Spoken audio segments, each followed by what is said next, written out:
शिर्डी साईचरणी वर्षभरात भरभरून दान, पण गतवर्षीच्या तुलनेत कमी. देवस्थानच्या एकूण ठेवी सोनं चांदी किती?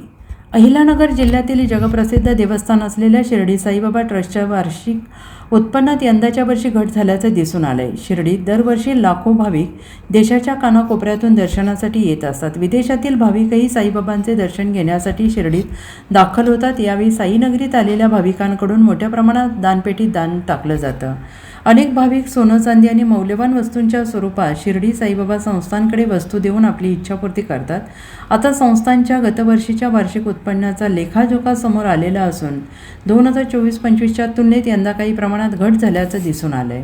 शिर्डीतील साईबाबा संस्थान ट्रस्टच्या 2025-26 आर्थिक वर्षातील उत्पन्नाचा लेखाजोखा समोर आलेला असून मागील वर्षाच्या तुलनेत संस्थांचा एकूण उत्पन्नात घट झाल्याचं दिसून आलेलं आहे.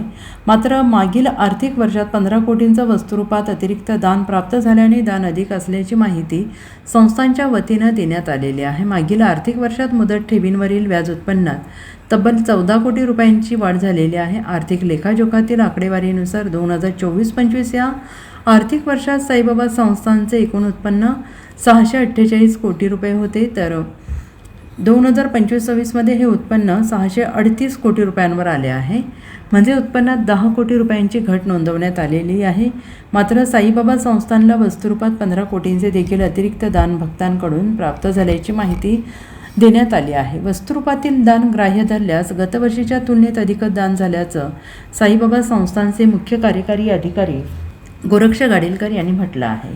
शिर्डी साईबाबांच्या चरणी भाविकांनी वाहिलेल्या मौल्यवान वस्तूंपैकी सोन्या चांदीच्या स्वरूपातील देणगीत मात्र मोठी वाढ झालेली आहे. सन 2024-25मध्ये 13,95,00,000 रुपयांची देणगी मिळाली होती. ती यंदाच्यामध्ये 2025-26मध्ये वाढून 19 कोटी रुपयांपर्यंत पोहोचली आहे.